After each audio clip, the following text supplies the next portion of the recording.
My name is Heredia. I am here for the Nuskeptix Global Religious Discussion with Raphael Lataster and Randal Rauser about the inclusive truth of Christianity. And the existence of God. And I'm Phil Robinson of Nuskeptix. I'll be moderating tonight's discussion. But the fact is, I'm going to try to stay out of it and let these two learned gentlemen we're very glad to have here at Nuskeptix with us explain their sides of the story.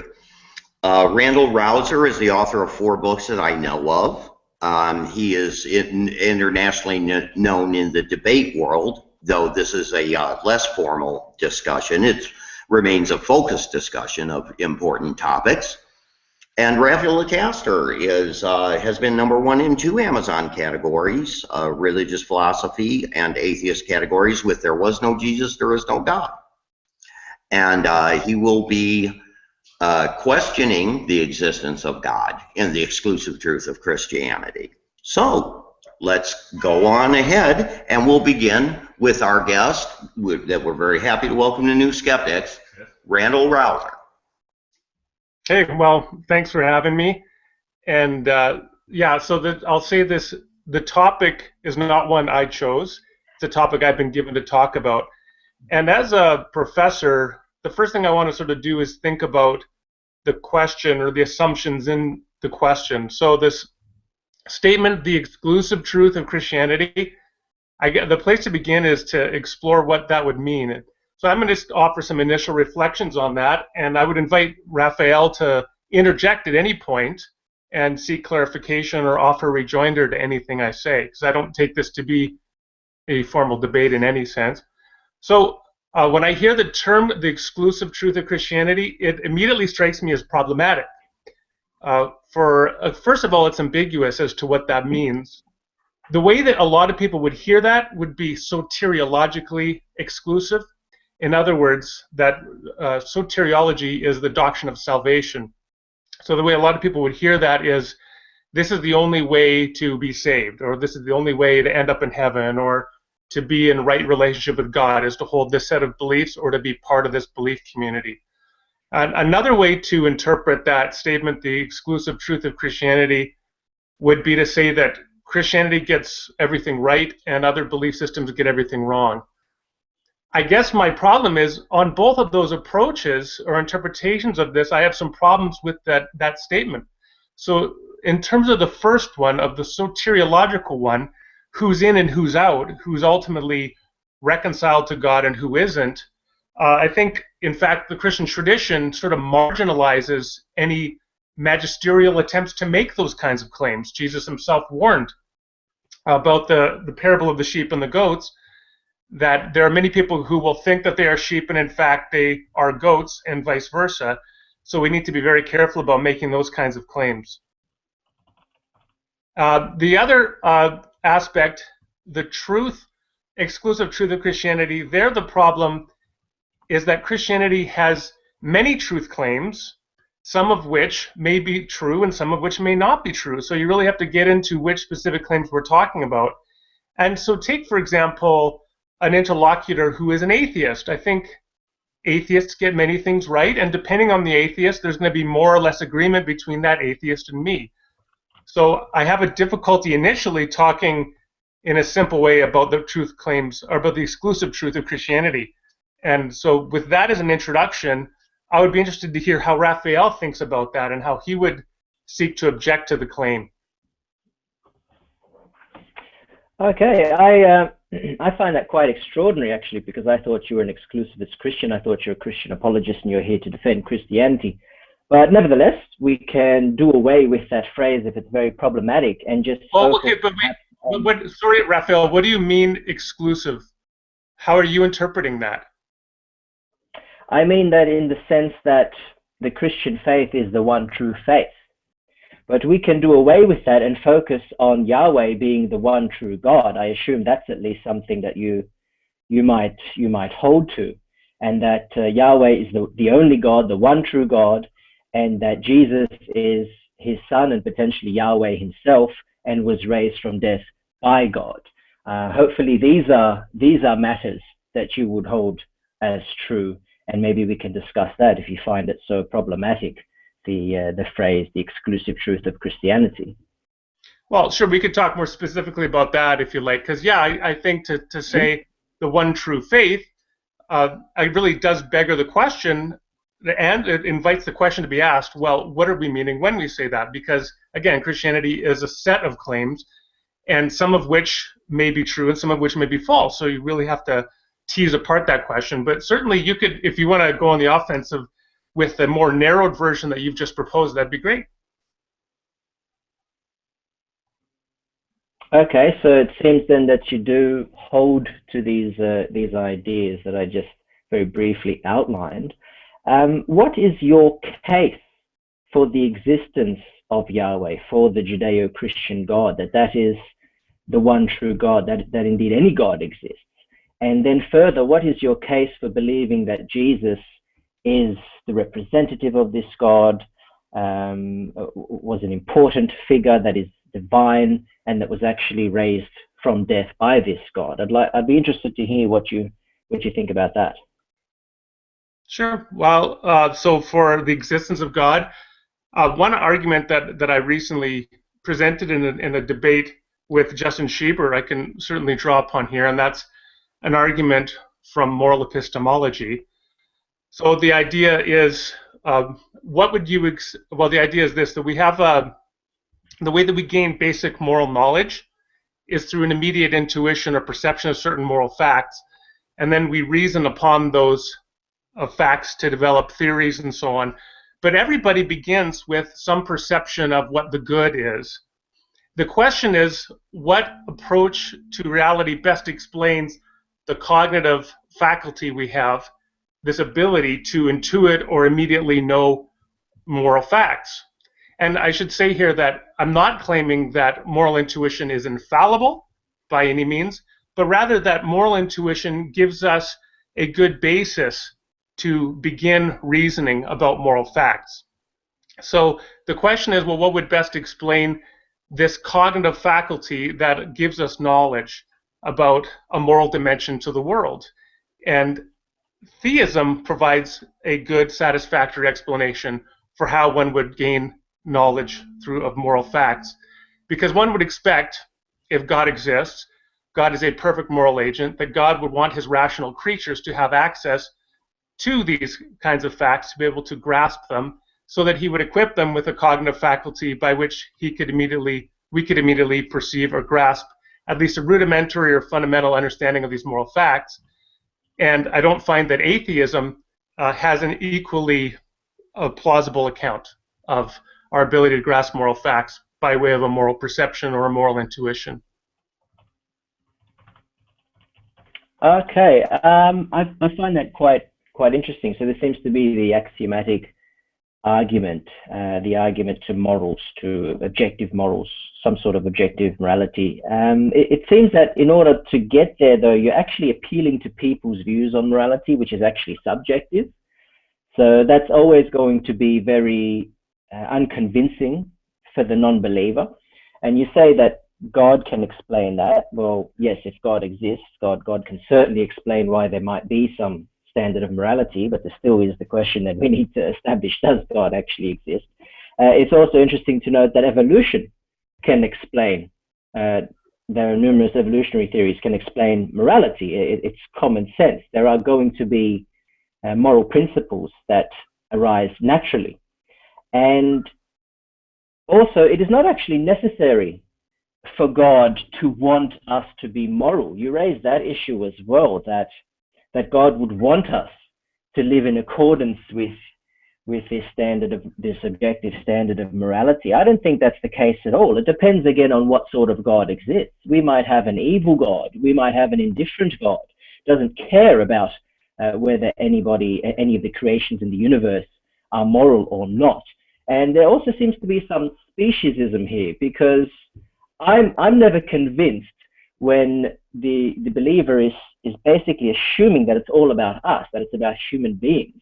Maybe there is a God, and maybe there is a God that has set an objective standard of morality, or is subject to it. It depends. That's another kettle of fish. But I'm not convinced that it necessarily has to do with us.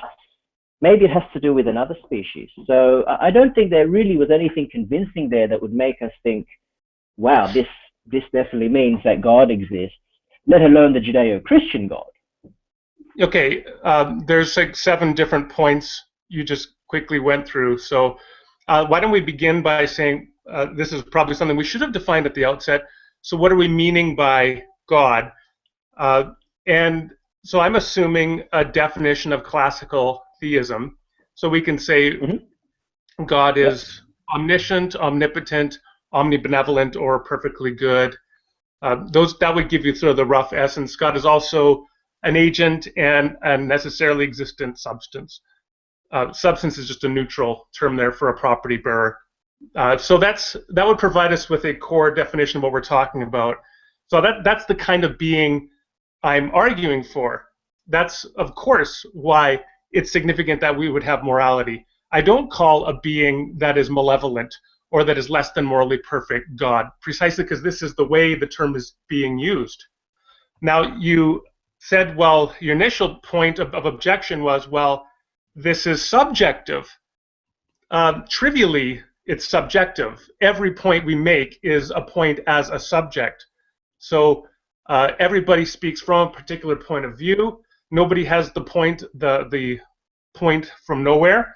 So everybody sees something from a particular point of view. We assess facts and evidence from our perspective. So simply saying that an argument is presented from a particular subjective point of view is a trivial point, because every argument is of that type. It is always from our particular perspectives and intuitions and so on. Now you said that evolution can explain the origin of this kind of cognitive faculty.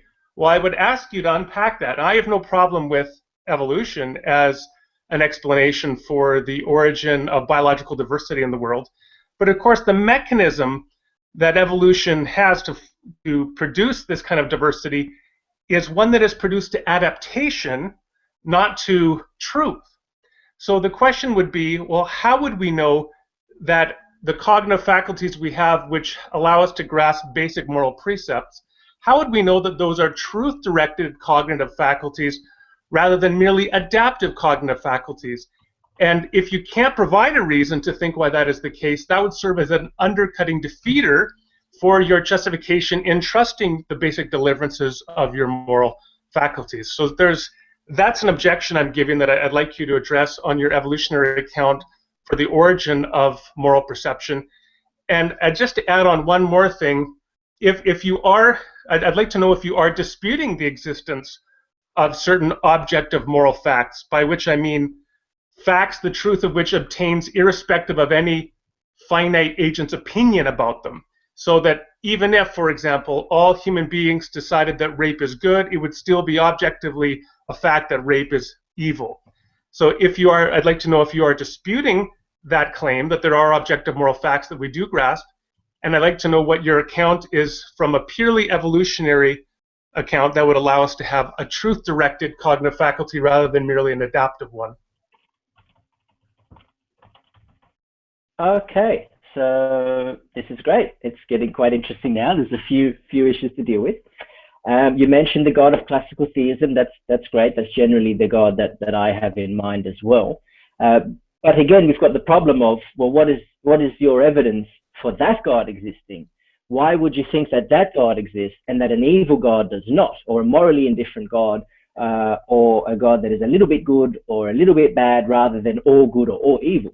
So we actually haven't seen that yet, but it is good at least to clarify that we are talking about the same sort of God. But that's the whole point. You need to establish that God exists. And I think there wasn't really anything there to deal with my contention that it may not be about us. So human beings may not be the sole focus of whatever God or gods may exist. So it is quite relevant that you're seeking to establish an objective morality with our subjective opinions, because our subjective opinions on morality might mean nothing here. It might not be about us. We know there are plenty of species on the planet that are apparently not as evolved or not as important as us. I would dispute that. And that might be the case throughout the galaxy. It might not be about us. There might be more advanced species even on our own planet. It depends what criteria you're going to use. And maybe it's about them and their morality is important, if there even is a morality at all. So that's another thing we're going to get to. As for evolution being able to explain moral values, you seem to tie that in with truth and say, well, how does the evolution get you to the truth of objective morality? Well, I am disputing, as you indicated otherwise. I'm not necessarily saying there is an objective morality. So for me, evolution doesn't have to lead you towards that truth. What I'm saying is that what we perceive as moral values, which generally are subjective, unless you can prove otherwise, can arise by evolution with things like cooperation and the golden rule. These things are obvious. They would occur throughout history. Basically, people would have figured out if we work together, we increase our chances of survival. So this is a perfectly standard view of subjective morality. I acknowledge that, yes, that might not lead you to the truth of objective morality, but again, that's something you need to establish, that there is an objective morals, and that we have anything to do with it, and that God has anything to do with it, and that God wants us to have anything to do with it. So there's a lot there that the believer needs to demonstrate. As for the point of whether I think objective morals exist or not, I'm not convinced either way. I'm open to arguments either way. I haven't heard any from you yet that they definitely exist. And I must say, I think that approach that you've taken is somewhat of an appeal to emotion. I encounter this a lot. It's saying, oh, this atheist does not think that we can say rape is definitely wrong and things of that nature. Of course, we think such things are wrong, but we may not say that that is an objective fact of the universe that it's wrong. We think it's wrong, and we don't want to do it, and we don't want anybody to do it to us. But that it still doesn't serve as proof. That seems a bit immature and appealing to emotions rather than facts. I have still not heard any real sound arguments about the existence of objective morals, or that it has anything to do with us or God or the existence of God. Okay, well, first of all, let me back up. I forgot to address your speciesism charge. I've made no claims about the uniqueness of the human species. There can be certainly other highly developed creatures, non-human creatures in the universe, which are moral agents. It could be, for example, that chimpanzees or bonobos have some limited grasp of moral perception. Maybe they are moral agents on the level of a 3-year-old or a 4-year-old with some limited perception of moral fact. So I've simply made no claims about that, nor have I made any claims, which seems to maybe be in some of the background of some of what you said, that we don't have moral obligations to animals. I mean, of course we have moral obligations to animals. Gary Francione, for example, not a theist, but he argues animals have at least one right, and that's the right to be left alone, and there's a good argument to be made for that. I'm perfectly open to those kinds of arguments about the moral status of animals. Now you said, well, I'm making an appeal to emotion. I actually haven't really made much of an appeal to emotion to this point, but I do definitely think moral perception is driven by emotion. The false assumption, I think, that is behind your objection is this idea that something to which we are emotionally drawn or repulsive is somehow counter to its rationality or to its factuality. And I think when it comes to moral facts, precisely the opposite is the truth. So, for example, if I watched a video of soldiers from ISIS beheading a civilian, I would be morally repulsed and infuriated and sickened. And that emotional response is not inconsequential data when we're thinking about moral facts. In fact, that is a good first reliable guide for trying to perceive what morality is. So when you have a clinical psychopath, this is somebody who has no grasp of the attraction and revulsion of moral facts that a properly functioning person perceives. And that's one of the reasons why a psychopath has this very severe personality defect. They cannot grasp the moral facts that we grasp.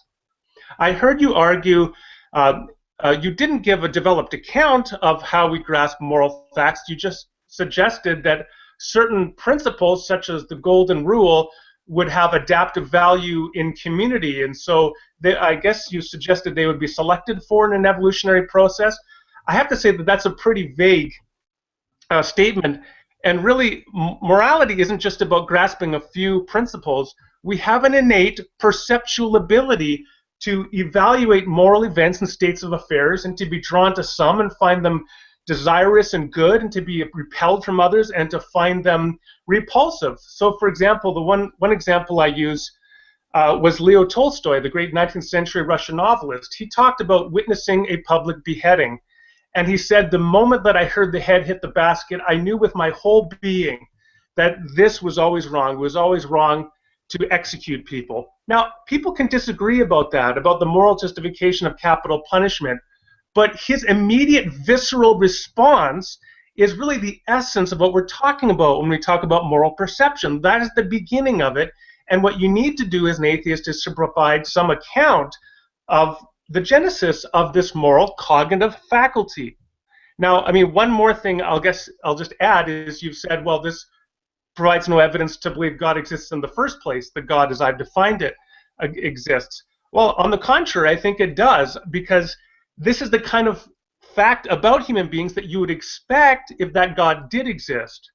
But if this God didn't exist and we still have this truth-conducive moral perceptual ability, that would be a very surprising fact on atheism.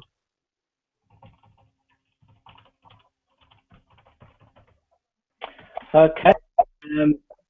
A few things there about about it not being all about us, about our species.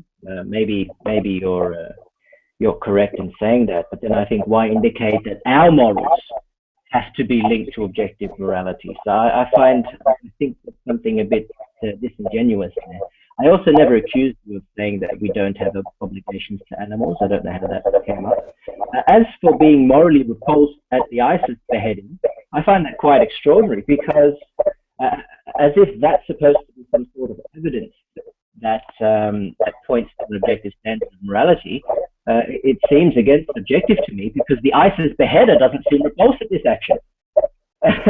And there are plenty of other people in ISIS or in other groups that wouldn't be repulsed by this action. So again, Raphael, I think can I interject? morality is closer to the truth. Yeah, so I have a bit more. Okay. Sorry. So it seems that... Gentlemen, I'm sorry, may I break in just a moment? Sure. It sounds almost like Raphael is playing the didgeridoo. So I'm going to see if I can't work on this sound problem a little bit. Okay. But I'm just wondering if you gentlemen are hearing it yourself. In other words, if you're off air, can you mute your mic? That would stop it. That's one of the things that is a sure fix for it.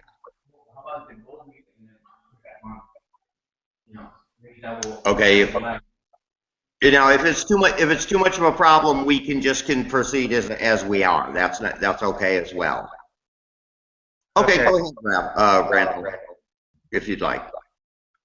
Okay, so I heard from Raphael, you're saying, well, the ISIS soldier doesn't have a problem with the beheading of the person.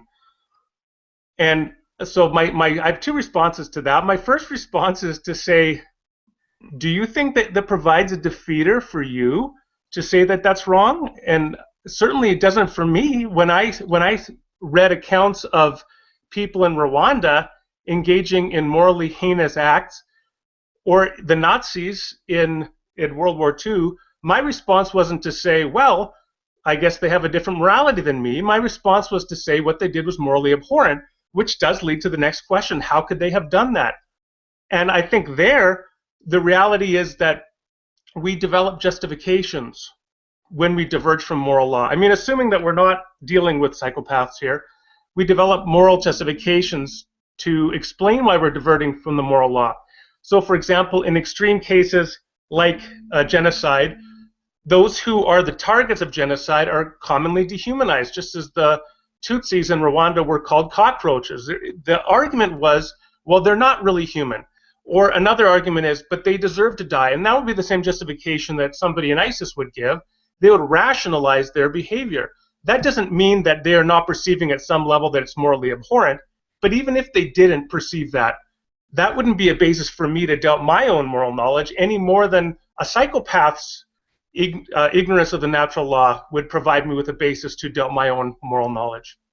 Yeah, none of this is particularly convincing, especially when we look to the Old Testament passages about genocide and sex slaves and things like that. There's a lot that we would find in the Old Testament that we would find morally abhorrent, and yet it seems to be something that God has commanded. So, and again, nothing about that is very convincing about there being an objective standard of morality. As for why I should give an account of moral facts, I don't see why I have to. As I said, I'm not convinced that there is an objective standard of morality. And of course, none of this says that it must be one God that has given us this objective standard, or that it must be a God that is all good, all powerful, etc. You act as if it's only the God of classical theism that can give us this standard of morality. But if there is such a standard, it could be other gods that give us this standard of morality as well. So we haven't heard anything there why it does have to be the God of classical theism. So I'd be quite interested to hear about if you have any other arguments, because this one, even if we charitably accept a lot of what you said, which obviously I do not, it still doesn't necessitate that it's the God of classical theism that is responsible. So I wonder if you have any other arguments for why it is that the God of classical theism exists and not some other type of God or even a number of gods. Okay, so you did raise Old Testament atrocities, which I'd like briefly to address. I mean, that's something I've written extensively on, and I have a book under contract on this topic as well. I guess the quickest way for me to address this is that no Christian need be committed to reading something like the conquest of Canaan as a historical account of past events to accept them just as they are described. And now this comes back to a problem that I think Christians in some conservative and fundamentalist traditions have, that they're not given a lot of resources when it comes to reading the Bible and thinking about the Bible. And I guess the best way for me to respond to it is just to give a really simple example of one way to think about what's going on there. So if you go through the Psalms, there are many Psalms that Christians tend to skip over, which are Psalms that are called the imprecatory Psalms, where the psalmist calls out curses on his enemies. He says that God hates his enemies, that he wants God to wipe his enemies out of the book of life. He wants to wash his ankles in the blood of his enemies, that he wants their backs to be bent and their children to be fatherless, all the way up to Psalm 137, where the psalmist talks about wanting to take the babies, the very infants of his enemies, and smash them against the rocks. How is a Christian supposed to think about texts like that? Unfortunately, the way some Christians read that as well, those have to be praiseworthy if they're in the Bible. And I think that is a completely wrong way to be thinking about those texts. Rather, the way that we should be thinking about them is twofold. First of all, identification. In other words, the Bible, among other things, is a record of the human experience, the good, the bad, and the ugly. And one thing that we find in the Psalms is the full range of human experience, including our own rage and anger at other people and our own penchant or desire to dehumanize others.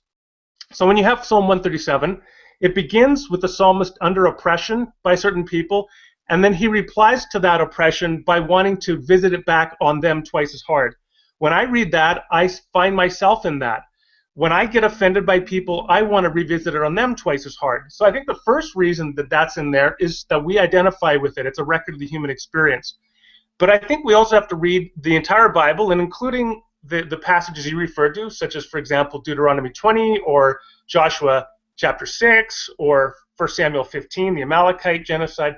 You have to read those texts in light of who we believe God to be revealed as in Jesus, which is the one who came as the suffering servant, the one who, while he was on the cross dying, said, "Forgive them, for they know not what they do." The one who, when giving a new law, said to, "It has been said, hate your enemies, but I say love your enemies." So if we read the entire text canonically, I don't think you're committed to the same kinds of problems, and you can read them consistently with that God we've talked about in classical theism. Now, again, you've come back and you haven't offered any account as to where our moral knowledge comes from, apart from saying, well, you don't know if it exists or not. I would simply say in response to that, for people who do believe that we have moral knowledge, for people who do believe that things such as ISIS beheadings are objectively evil, that they should know that one way to explain the genesis of that cognitive faculty as a faculty that is truth-directed rather than merely adaptive is to believe in theism, is to believe that we were created by a God who wanted us to have this kind of moral knowledge.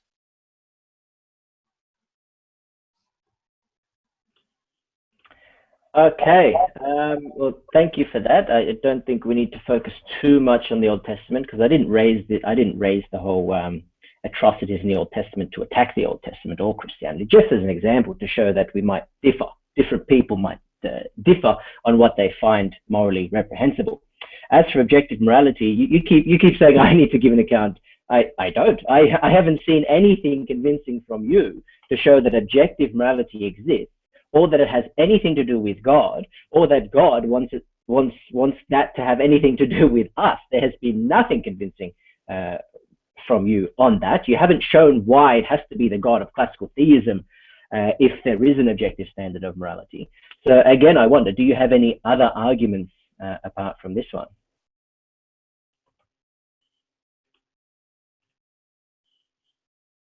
You're still muted. You need to unmute. Yeah. Sorry about that. Thank you. Yeah, so I guess I'll just say one quick thing and then go on to the next point.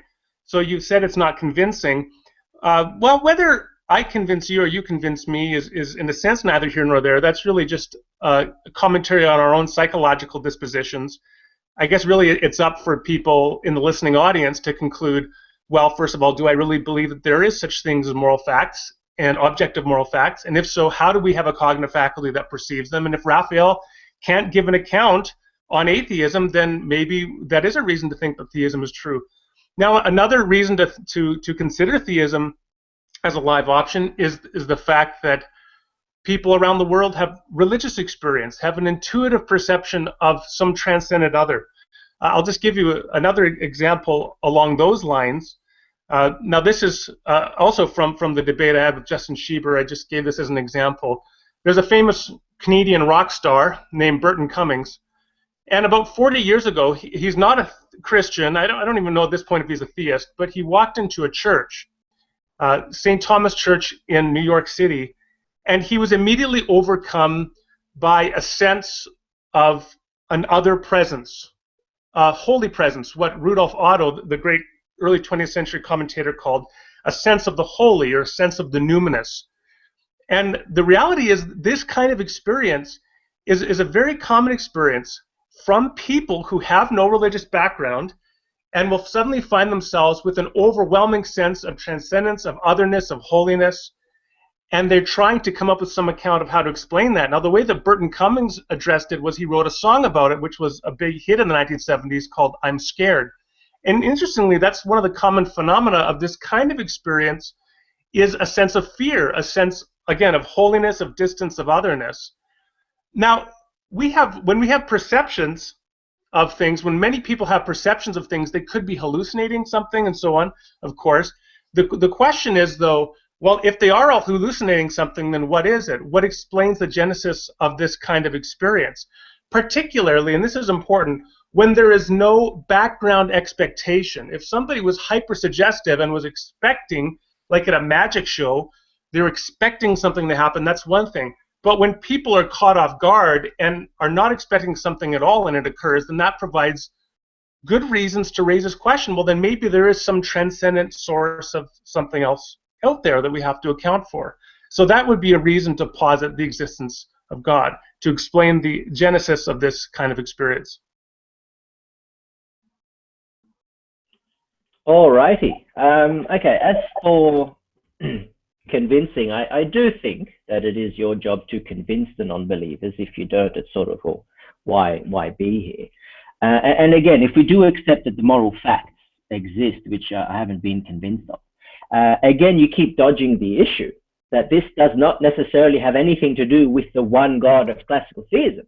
There are many other God concepts that could fit within this so-called evidence, which isn't really evidence. There could be many gods. There could be an evil God, a morally indifferent God, a somewhat good God, or rather than an all-good God, rather than the all-good, all-powerful, all-knowing God, etc., of classical theism. So moving on to your sense of the other, there are, as you sort of indicated yourself, there are numerous naturalistic explanations for this. But even if we go down the supernatural route, once again, we have the same problem. Hang on. The God of classical theism doesn't automatically win here. There's many other God concepts we need to consider. And in fact, what you described is perfectly explained on pantheism. So you don't need theism here. It could be pantheism. In fact, this might even be more expected on pantheism, making pantheism more likely regarding consequent probabilities. So you might actually expect these incredible feelings more on a pantheistic worldview. And of course, we actually do see that there are people from many different religions who have these sort of experiences. There's even a paper on atheists having these profound experiences of a God not existing, which I think is quite interesting. But we have people from many different religions representing many different God concepts, including pantheism, panentheism, and so forth. And this doesn't really help classical theism. The fact that some people may have this sense of other, it doesn't actually help classical theism as opposed to the other God concepts. So again, what do you have? What arguments do you have for the existence of the God of classical theism?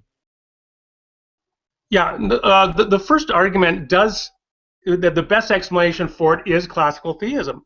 The fact that we have a morally perfect God, and as Richard Swinburne argues, it's simpler to posit a God who has these attributes infinitely than to posit some finite amount. So there's that reason.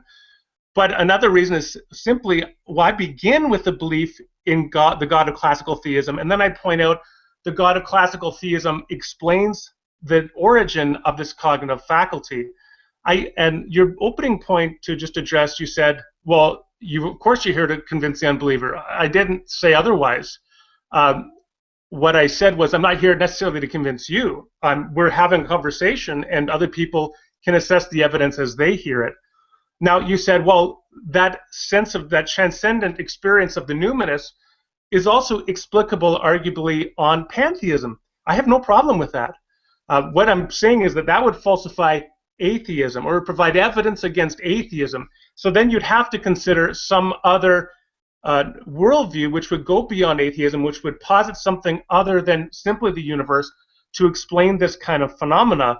So you could argue for a pantheistic option. One could argue for a theistic option, and so on.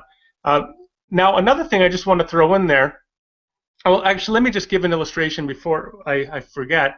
So, for example, let's say that to give an illustration of how this works, let's say that people are in an art gallery, and one person's they're like let's say a 15-year-old kid is there with his art class, and they're all oohing and awing as they look at a picture, talking about the aesthetic qualities of the art, and he doesn't see anything in there.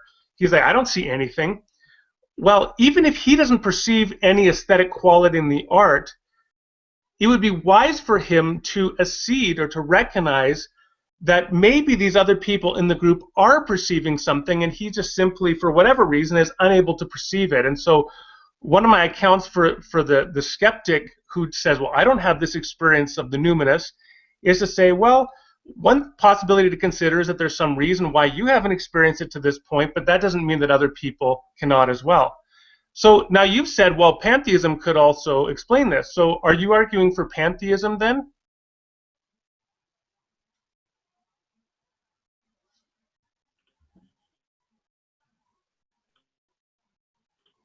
Okay, I find that all quite extraordinary. I am not arguing for any particular God concept.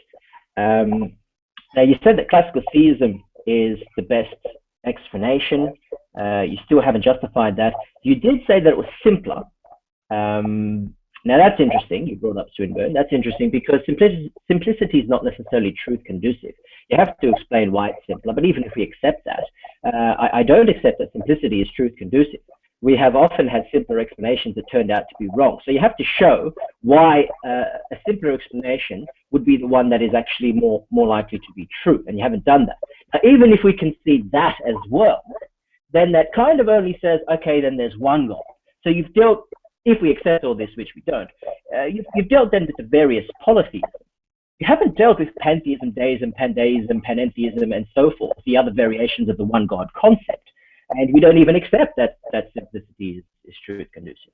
As for falsifying atheism, no, I'm not here to argue for atheism, whatever you take to mean by that. I think what you do mean by that is naturalism.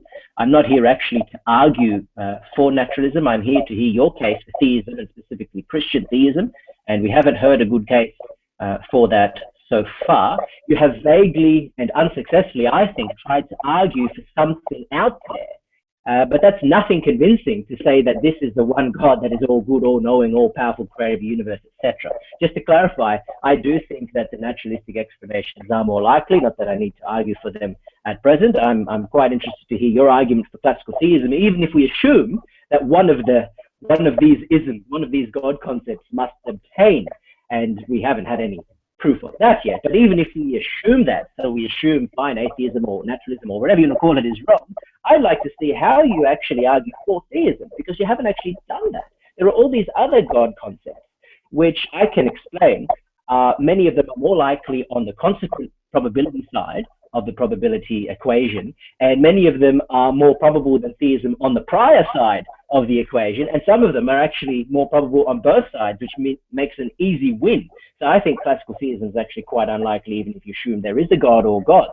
I still haven't heard anything from you, so that's what I'd like to hear. If you have anything to basically show that, yes, it has to be the God of classical theism, and not one of these many other God concepts that we have briefly alluded to.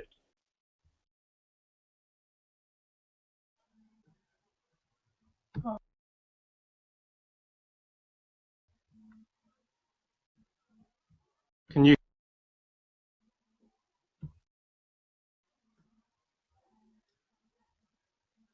hear me?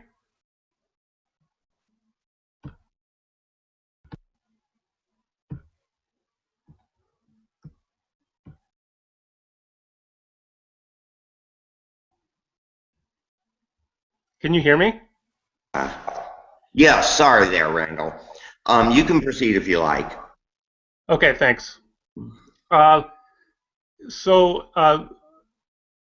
First of all, Raphael's saying, well, there are all these other views of God, or of a transcendent divine being or whatever, and so you haven't shown that one of those isn't possibly true. Well, I think it's a little bit ridiculous, to be honest, in a 45-minute discussion to say I'm expected to show that the one understanding of God has a superior explanatory power over every other conceivable position.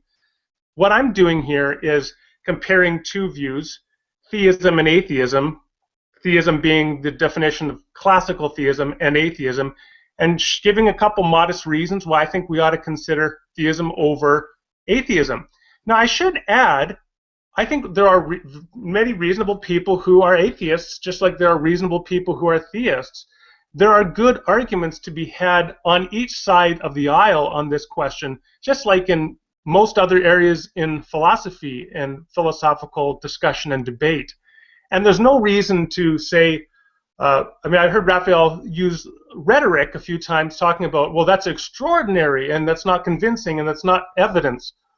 I don't think that we need to have that kind of rhetoric in the discussion. We can appreciate that there are reasons for different views. And so the burden at best that I can take here is a modest burden to provide a couple reasons to think that this view is a correct one. Now, Raphael you said, well, but I have to show that simplicity is a superior explanation. Well, I would appeal it to nothing more than Occam's razor in a sense. Simple explanations are to be preferred. If a simple explanation will do the trick, then you go with the simple one. Now, maybe just to back up and go back to the definition of classical theism, I think it's worthwhile for listeners to understand that this isn't just a gerrymandered set of concepts that get thrown together. These are born out of deep intuitions, and it's important to recognize that philosophical discussion is always rooted in intuitions. Every person comes to a philosophical question motivated, driven, guided by certain intuitive assumptions about the way things seem to them. So when it comes to defining the concept of God, what we do is, to go back to Anselm, when Anselm reflected on the concept of God, he said, well, if I'm going to talk about God, God would be that being than which none greater could be conceived. In other words, a maximally great being. And I think Anselm is right about that. If we want to talk about God, an intuitive starting point for that concept is a maximally great being. The way that philosophers today define it more precisely is to say that God is that being who has the maximal set of compossible great-making attributes. So a great-making attribute is something that, all things being equal, it's better to have than to lack. So, for example, power, the ability to accomplish a state of affairs or an event or some task. Well, all things being equal, it's better to have power than to lack it. So if there is this God who is, as Anselm describes, he would be omnipotent. God would be great or morally good rather than having only a finite level of goodness. So we posit omnibenevolence or perfect goodness. God would have all knowledge because it's better to have knowledge than to lack it. And so God would be omniscient. And you work on other attributes such as immutability, simplicity, whatever. There's a lot of debate about the exact number of attributes, but we can at least get a core definition based upon this very plausible intuition as to what God would be defined as. Now, one last thing I'll just say is, in any conversation, there is always two sides, right? There's always, the burden is never just on one person. If another person is going to play a skeptic in this conversation, then they actually have to defend that skepticism. And simply saying, well, I'm not convinced by that, is not a good response. What you have to do is provide evidence to think why that is not a good reason to accept that position. So I gave a couple reasons here, admittedly modest reasons, but they're a starting point. The first one is, we do have this moral perception of objective moral facts. We have to explain how we acquired it. And if God exists, we would expect God, as I've defined God, to be one who would equip us with this cognitive, truth-producing faculty in us. The second argument is, people have transcendent experience of a sense of numinousness or of holiness or of power. And this is something, again, very common. Many people have had these kinds of experiences, not even expecting them, but just being overwhelmed by them, and we have to come up with some kind of account to explain their genesis. I said the first argument supports monotheism, classical theism as I define it. The second one is evidence that is consistent with classical theism, but I'm happy to admit it's also consistent with other worldviews, including pantheism. What I'd like Raphael to give is an alternative account of moral knowledge. And if he wants to give a relativist account, then he can. I'd like him to give an alternative account for these numinous experiences that are so common in the population. And unless and until he can do that, I don't think that he has shouldered his side of the burden in this conversation.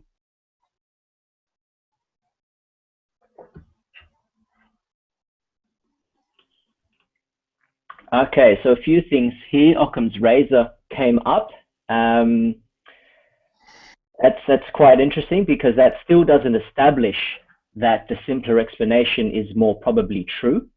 There's no link there whatsoever that has been established by anybody, and it hasn't been done here today. And it may well be simpler. If you're going to have lesser gods, it's simpler. It might be simpler to have no gods at all, which is quite interesting. But again, none of this has any relation to probability here. And again, even if there was one god, then still we haven't dealt with, you know, the other God concepts, the other one God concepts, and I'll get back to that. As for your maximally great being, so you're bringing up the ontological argument. I do find the ontological argument rather silly, whether you go with Anselm's or Plantinga's version, because, well, one problem is basically the assumption that existence is a predicate. That's the classic problem. The problem with Plantinga is there's several problems with that one, but we don't need to go into that because I don't think you raised it. But I think there's a much bigger problem, that there are certain attributes that are part of the maximally great being. You actually said that. You said there's some disagreement there. That is a massive problem, because not everyone's going to agree on what attributes should be in there. For example, if we don't even agree that there is an objective morality, we might not throw in there that God is all good. So again, this doesn't really work in theism's favor. In fact, I would like to add my own attribute to there. Again, I'm not arguing for pantheism, but I have a little tidbit here, a little factoid that helps the case for pantheism. And that is basically throw in the attribute of omniscience. Now you've got, I would find that quite a favorable attribute. You might disagree, but hey, we could disagree on all these attributes, making the argument quite useless without any actual facts. So if we say, okay, omniscience is one of these attributes, then you know what? The God of classical theism does not exist. The God that exists is actually pantheistic. As for saying that it's ridiculous, you said something about ridiculousness, that I had to do more to show that that maybe it's one of the other God concepts that obtains. You said that, I think what you did say is that it's ridiculous to expect that you need to show that classical theism is the best of the concepts. You find that ridiculous. I think, well, that's actually your job. You keep claiming that the God that exists is the God of classical theism, and I and many others here don't accept that. So if we don't accept that, nothing you say that relies on that will be convincing to us. So it's actually really, really important. And I do sympathize with you here, because there's many sophisticated Christian apologists that still have not dealt with this, and you haven't dealt with that here, and you said, yeah, 45 minutes isn't enough time to do that. But then it won't do to just say, oh, the job's too hard. I'm not going to do it. The job is too hard to prove my position. That, of course, won't do in such a discussion. Now, as for you indicating that I need to argue for some other position, I'd like to know what that position is, because I haven't actually said what my position is. That was never part of the discussion. I really don't have to argue for another particular position. You say in my role as a skeptic, well, part of being a skeptic is not necessarily having all the answers.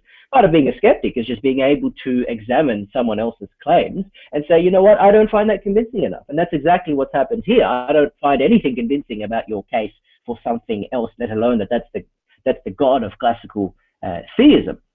Now, appealing, I think, with regards to the moral facts, etc., you're really just appealing to ignorance when you keep shifting the burden of proof and saying Raphael has to give an account of this, has to give an account of that. I think really that's just appealing to ignorance. It's acting as if, oh, because you've got an explanation that's superior until I can come up with one that's better. I don't find that particularly convincing, because you actually have to argue that your position is the most probable one, and you haven't actually done that. Now, we haven't actually seen anything for theism here, as I've explained numerous times. And you sort of concede that point, actually, that you're just trying to argue that something else, not necessarily the God of classical theism. But I'd like to see, given theism, why Christian theism? What is your evidence that it is indeed Yahweh from all the possible revealed traditions? Why does it have to be the Judeo-Christian one? Why does it have to be Yahweh and the whole Jesus account, Jesus coming back from the dead and so forth? What is your evidence for that form of theism? Yeah, there's a lot there. So, and I also say I've got about 5 minutes left, and then I need to get going. So, I want to begin with the comment you made about the ontological argument. Now, the first thing I'll just note is I didn't give an account of the ontological argument. I simply gave a definition of God that Anselm proposed. Yes, Anselm does develop that into an argument for God's existence, but I never appealed to that. However, it's troubling to me that you say the ontological argument is silly. It's actually not silly. Justin Brierley on Unbelievable, the UK radio show, had a really good discussion about 2 months ago between an atheist and a Christian philosopher, both very respectful, both recognizing that is an interesting argument in philosophy of religion. It is, I think, ultimately an inconclusive argument, because either really what you're left with is either one of two possibilities. Either necessarily God does exist, or it is not possible that God exists. Now, even Alvin Plantinga, when he developed his argument, he recognized that fact, that the ontological argument can show either that it is necessary that God would exist in all possible worlds, or God could not exist in even one possible world. The challenge for that argument is that we just don't know which one of those ultimately is the case. So, yeah, it's like so many arguments in philosophy, this argument is inconclusive. But the fact that arguments are inconclusive doesn't mean that they are of no value.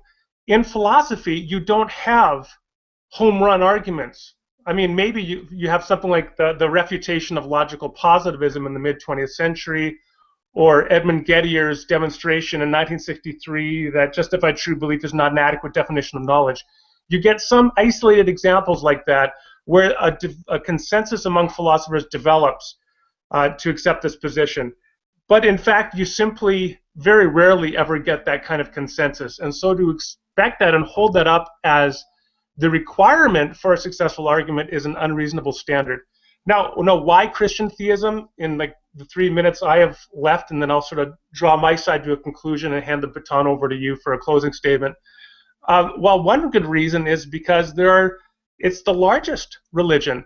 This would not have served as a justification in the first, second, or third centuries, but I think it's reasonable for people who are on a journey who want to consider how God is revealed and if he's been revealed in some particular religious tradition to start with the largest one. That seems to be a reasonable place to begin. Religious experience of people within that tradition. Craig Keener wrote a 1,200-page book. He's a great New Testament scholar from Denver. Came out in 2011, I believe. I interviewed him on my podcast. He has a great book talking about religious experience and miracle accounts and going very carefully into these accounts. So I think those kinds of experiences are worth considering as well. So I think it's a good and reasonable place to begin. If one does think there are good evidences to consider whether God exists, then Christianity would be a reasonable next step.